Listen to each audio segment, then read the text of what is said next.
2 ವರ್ಷದಿಂದ ಬಂದಂತ ತೊಂದರೆ, ಇತ್ತೀಚಿನ 4-5 ತಿಂಗಳಲ್ಲಿ ಬಂದಂತ ತೊಂದರೆ ನಮ್ಮನ್ನ ಬಿಟ್ಟು ಹೋಗಿದ್ದಾರೆ. ಬಿಟ್ಟು ಹೋಗಿಲ್ಲ, ಕೆಲವು ಉದಾಹರಣೆಗಳನ್ನು ಬಿಟ್ಟು ಹೋಗಿದ್ದಾರೆ.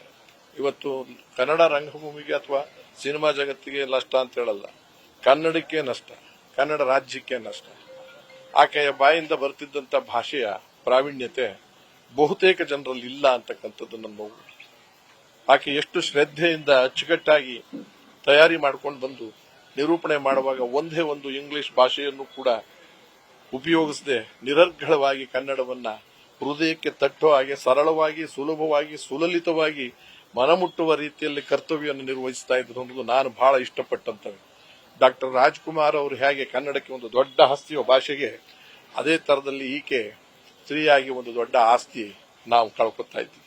ಎಲ್ಲೇ ಆಗಲಿ, ಅದು ಮಜಾ ಟಾಕೀಸ್ ನಲ್ಲಿ ಮಾಡತಕ್ಕಂಥ ಪಾತ್ರ ಇರಬಹುದು, ಬಿಗ್ ಬಾಸ್ ನಲ್ಲಿ ನಡೆದಂತ ನಾಟಕೀಯ ಇರಬಹುದು, ನಿರೂಪಣೆ ಯಾವುದಾದ್ರೂ ಇಲಾಖೆಯ ನಿರೂಪಣೆಯನ್ನು ತೆಗೆದುಕೊಂಡ್ರು ಕೂಡ ಆ ಹಿಂದಿನ ವಿಚಾರಗಳನ್ನೆಲ್ಲ ಅವತ್ತಿನ ಇಲಾಖೆಯಲ್ಲಿ ಪ್ರೋಟೋಕಾಲ್ ಅಂತೀವಿ, ಯಾರನ್ನ ಹ್ಯಾಕ್ ಕರಿಬೇಕು, ಯಾರಿಗೆ ಗೌರವ ಸೂಚಕವಾದ ಪದಗಳನ್ನು ಉಪಯೋಗಿಸಬೇಕು ಅನ್ನೋದನ್ನ ತನ್ನ ಬಾಯಲ್ಲಿ ನಿರರ್ಗಳವಾಗಿ ಬರ್ತಿತ್ತು, ತಪ್ಪೇ ಮಾಡ್ತಿರ್ಲಿಲ್ಲ.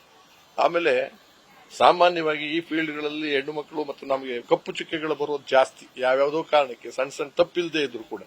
ಇದುವರೆಗೂ ಕೂಡ ಅಂತರಂಗ ಬಹಿರಂಗ ಶುದ್ಧವಾಗಿಟ್ಟುಕೊಂಡು ತನ್ನ ಸಾಂಸ್ಕೃತಿಕ ರೂವಾರಿ ಅನ್ನೋ ನಡವಳಿಕೆಯಲ್ಲೂ ವ್ಯಕ್ತಿತ್ವದಲ್ಲೂ, ನಡವಳಿಕೆ ವ್ಯಕ್ತಿತ್ವ ಅಂತಂದ್ರೆ ಎಲ್ಲೋ ಒಂದು ರೀತಿಯಲ್ಲಿ ಬಟ್ಟೆಯಿಂದ ಆದಿಯಾಗಿ ಕೂಡ ನಾವೆಲ್ಲರೂ ಮೆಚ್ಚುವ ರೀತಿಯಲ್ಲಿ ಆ ಪದ್ಧತಿಯ ಸಂಸ್ಕೃತಿಯನ್ನ ಶಾಪ್ ಮೂಡಿಸಿದ್ದಾರೆ. ಹಾಗಾಗಿ ಮೆಟ್ರೋನಲ್ಲಿರಬಹುದು, ಚಂದನದಲ್ಲಿರಬಹುದು, ನಾನಾ ರೀತಿಯಲ್ಲಿ. ನನಗೆ 83-84ರಿಂದ ಪರಿಚಯ. ಮಸಣದ ಹೂವು ನಾನು ಪುಟ್ಟಣ್ಣವರ ಕೊನೆಯ ಚಿತ್ರ ನಾನು ಮಾಡಿದ್ದು. ಅವರು ಅದರಲ್ಲಿ ಮೊದಲನೇ ಹೀರೋಯಿನ್ ಆಗಿ ಬಂದಿದ್ರು. ಅಂಬರೀಷು, ಶ್ರೀಮತಿ ಜಯಂತಿರವರು, ಇವರೆಲ್ಲರೂ ಇದ್ದಾರೆ. ಅಲ್ಲೂ ಕೂಡ ಮೊದಲನೇ ಸತಿ ಅನಿರೀಕ್ಷಿತ ಆಕಸ್ಮಿಕವಾಗಿ ಆಯ್ಕೆ ಮಾಡಿಕೊಂಡು ಬಂದು ಎಷ್ಟು ದಿಗ್ಗಜರ ಜೊತೆಯಲ್ಲಿ ಲೀಲಾಜಾಲವಾಗಿ ಪಾತ್ರವನ್ನ ಅರಗಿಸಿಕೊಂಡು ಮಾಡದಂತದ್ದು ನನಗೆ ಕಣ್ಣಿಗೆ ಕಟ್ಟದಾಗಿದೆ ಅವತ್ತಿನ ಕಾಲಕ್ಕೆ. ಈ 2-2.5 ವರ್ಷಗಳ ಹಿಂದೆ ನಾನು ಆಮ್ ಆದ್ಮಿ ಪಕ್ಷದ ಅಧ್ಯಕ್ಷನಾದಾಗ 25,000 ಜನ ಸೇರಿ ಕೇಜ್ರಿವಾಲ್ ರವರಿಗೆ ಕಾರ್ಯಕ್ರಮವನ್ನು ರೂಪಿಸಿದಾಗ ಅವರು ಬಂದಾಗ ನಿರೂಪಣೆಯನ್ನ ಮಾಡಿದ್ರು, ನಾವೇ ಕರೆಸ್ಕೊಂಡಿದ್ದು.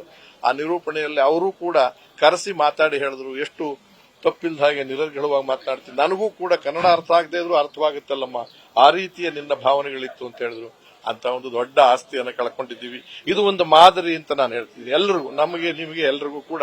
ಚಿಕ್ಕ ವಯಸ್ಸಿನಲ್ಲಿ ನೀನು ಹೋದ್ರು ದೊಡ್ಡ ಸಾಧನೆಯನ್ನ ಮಾಡಿದ್ದ, ನಿಮ್ಮ ಕುಟುಂಬಕ್ಕೆ ಧೈರ್ಯ ಬರಲಿ, ನಿನ್ನ ಆತ್ಮಕ್ಕೆ ಶಾಂತಿ ಸಿಗಲಿ ಅನ್ನೋ ಮಾತನ್ನ ಹೇಳಿ ನಾವು ನಿಮ್ಮನ್ನು ಮರೆಯೋದಿಲ್ಲ. ನಿಮ್ಮ ಧ್ವನಿಯಿಂದಲಾದ್ರೂ ಕೂಡ ನಿಮ್ಮನ್ನು ನೋಡ್ತಾ ಇರ್ತೀವಿ. ಧನ್ಯವಾದ. ನ್ಯೂಸ್ ಫಸ್ಟ್, ನಿರ್ಭೀತಿಯಿಂದ ನಿಮ್ಮ ಪರವಾಗಿ.